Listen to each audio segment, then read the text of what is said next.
Hi friends, praise the lord అందరికీ. ఈరోజు నేను చెప్పబోయే ముఖ్యాంశం ఏంటంటే యేసుక్రీస్తు దేవుడు రక్తం ఎందుకు కార్చవలసి వచ్చింది. ఎందుకు కార్చవలసి వచ్చిందంటే మన పాపాల కోసం. ఇది షార్ట్ కట్లో స్టార్టింగ్ నుంచి ఎండింగ్ వరకు 5 మినిట్స్లో మీకు చెప్తాను. స్టార్టింగ్ ఏమవుతుంది, దేవుడు సూర్యచంద్ర నక్షత్రాలను, పగటిని రాత్రిని, భూమిని సముద్రాలను చేసిన తర్వాత దానిలో లోపల జీవాలని తయారు చేస్తాడు.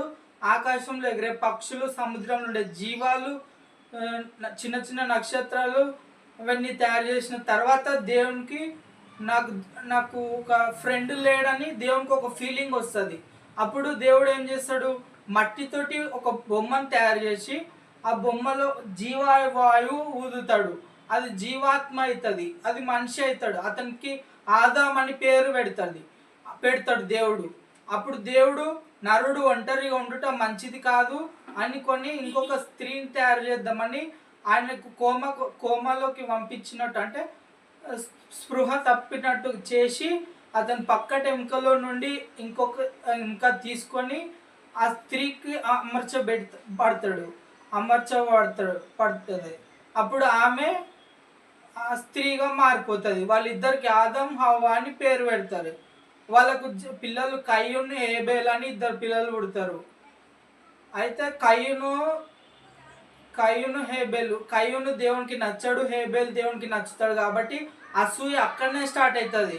అసూయతోటి కయ్యూను హేబేల్ని చంపేస్తాడు. దేవుడు కయ్యూనికి దేశ దిమ్మరివైతావు అని శపిస్తాడు. అయితే ఇట్లా ఇంకా పాపం పెరుగుట అవుతుంది. దేవునికి విసుకొచ్చేస్తుంది. మనుషులని మొత్తం భూమి తుడిచేద్దాం అనుకుంటాడు. అయితే దేవునికి ఒక్క ఫ్యామిలీ నీతిగా ఫ్యామిలీలాగా కనిపిస్తుంది. అదే ఫ్యామిలీ నోహావ్ ఫ్యామిలీ. వాళ్ళ కోడన్లు, వాళ్ళ కొడుకులు, వాళ్ళు నీతిగా కనిపిస్తారు. అప్పుడు దేవుడు ఏం చెప్తాడు, దేవుడు నోహావ్కి ఏం చెప్తాడంటే, నువ్వు ఒక ఓడ తయారు చేసుకో, అంటే ఒక షిప్ని తయారు చేసుకో. ఇంత లెంత్, ఇంత హైట్, ఇంత విడ్త్, మొత్తం అన్ని లెక్కలు చెప్తాడు. ఆ లెక్క చెప్పిన ప్రకారం షిప్ని తయారు చేసుకుంటాడు నోహావ్. మిగతా వాళ్ళు ఎక్కిరిస్తారు, వీడేంది వర్షాకాలమా, ఏంది నీళ్ళు వస్తాయి, ఏమొస్తాయి, ఇట్లా పడవ తయారు చేసుకుంటున్నాడు అని అతన్ని ఎక్కిరిస్తారు.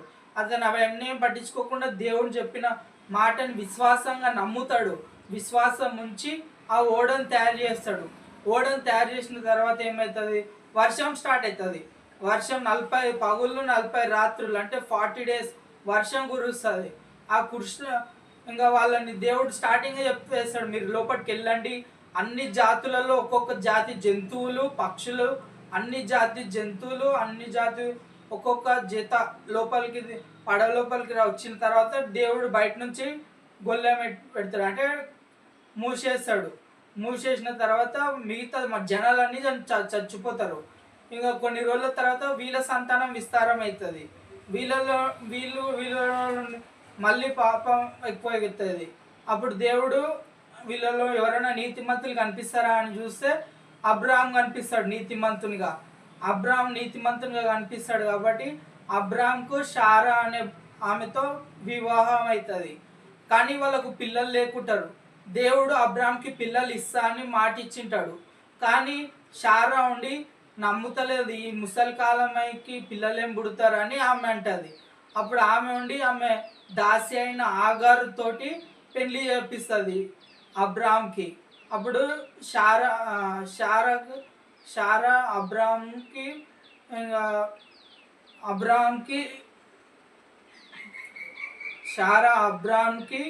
ఇంకా ఆగర్కి మ్యారేజ్ చేస్తుంది. అయితే ఆగర్కి పిల్లలు పుడతారు. ఆగర్ ఉండి మాటికి షారాకు పిల్లలు లేరు అని ఎక్కిరిస్తుంది. అప్పుడు షారా ఉండి ఈమెను వెళ్ళగొట్టని అబ్రాహాంతో అంటాడు. అబ్రాహాం పోయి దేవునికి అడుగుతాడు. దేవుడు ఉండి నీ భార్య చెప్పినట్టు చేయంటే ఆగర్ని ఆగర్ కొడుకుని వెళ్ళగొడితే ఆగరు అడవిలో వాళ్ళ కొడుకుతోటి నీళ్ళు లేక ఉండి అప్పుడు మొర పెట్టుకుంటే దేవుడు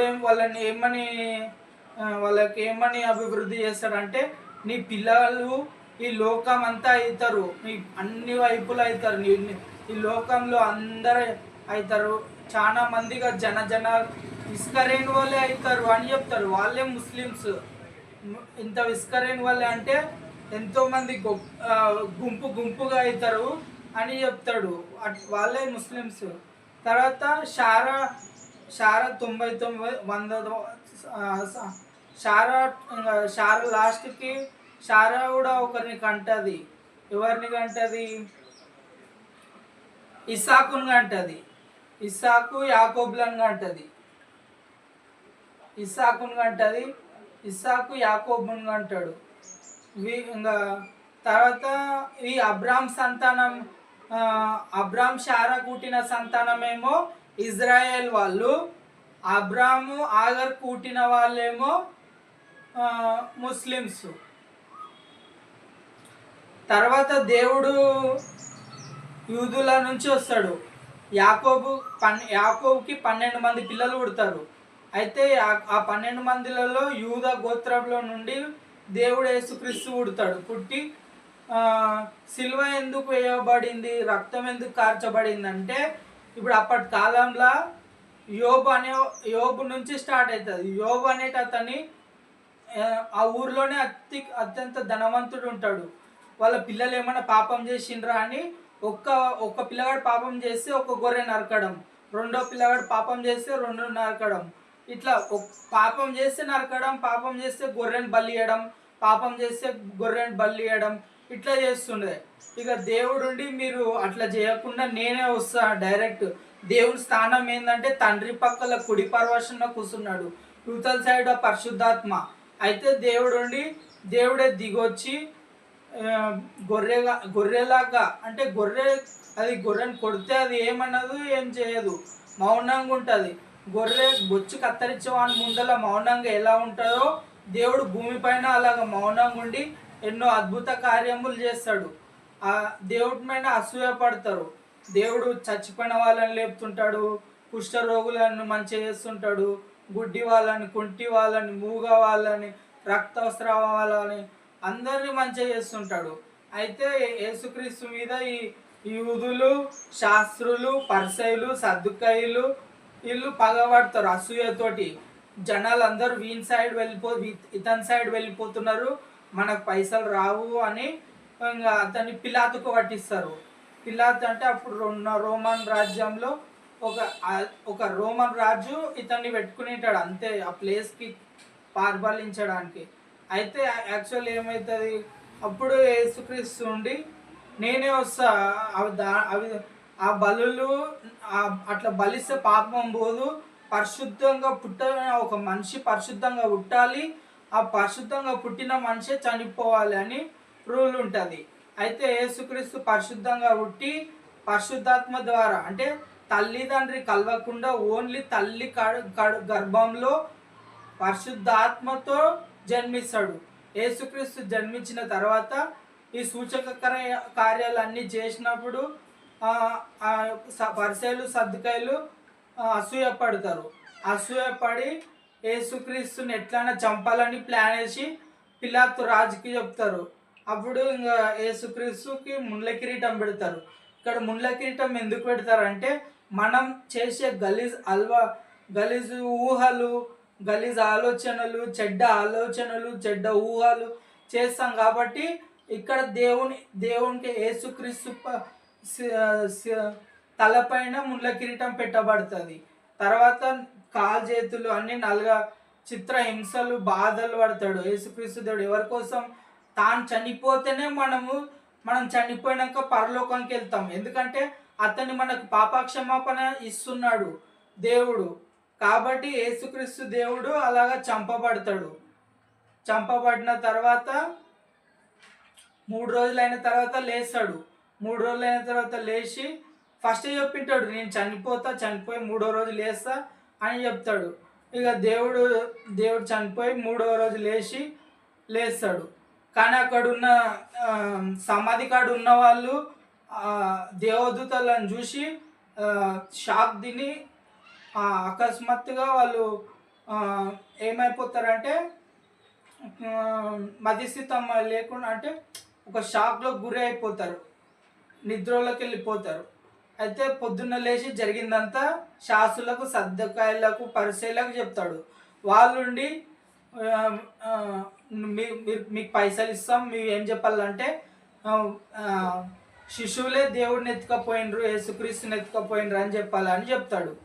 అప్పుడు వాళ్ళు అట్లే అన్ని పుకార్లు చెప్తారు, యేసుక్రీస్తు దేవుడు లేచలేడు, కొంత వాళ్ళ శిష్యులు వచ్చి ఎత్తుకపోయినరని అట్లా పుకార్లు చెప్తారు. కానీ దేవుడు ఆల్రెడీ లేచి వాళ్ళ శిష్యులకు కనిపిస్తాడు. 40 days వాళ్ళతోటే ఉండి పైనకి ఆరోహణం అవుతాడు.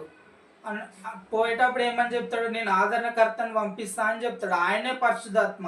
ఇప్పుడు ఎవరెవరైతే పరిశుద్ధాత్మ సెలెక్ట్ చేసుకొని వాళ్ళని క్రైస్తవులుగా, క్రైస్తవ అంటే మతం కాదు, ఎవరైతే క్రీస్తుని గురించి తెలుసుకుంటారో, ఎవరైతే క్రీస్తుని అనుసరిస్తారో వాళ్ళ లోపల పరిశుద్ధాత్మ దేవుడు ఉన్నట్ల. అట్లా పరిశుద్ధాత్మ దేవుడు మన పాపంలో ఒప్పుకొని, ఆల్రెడీ దేవుడు అందరి పాపాల కోసం చనిపోయిండు కాబట్టి మనం యేసు క్రీస్తు నామంలో బాప్తిసం తీసుకోవాలి, నా పాపాలు క్షమించండి దేవుడా అని. అట్లయితే మీరు పరలోకంకి వెళ్తారు, లేకపోతే నరకంకి వెళ్తారు. ఒకరు ఆత్మతోనూ సత్యంతోనూ జీవంతోనూ జన్మిస్తే కానీ పరలోక రాజ్యం వెళ్ళరు. ఒకరు ఆత్మతోనూ ఒకరు నీళ్ళతోనూ, ఒకరు బాప్తిసం పొందితే కానీ పరలోక రాజ్యం చేరని ఉంటుంది. అట్లా జరుగుతుంది. అంతే friends, bye, thank you. Please like, share and subscribe to my channel. Amen.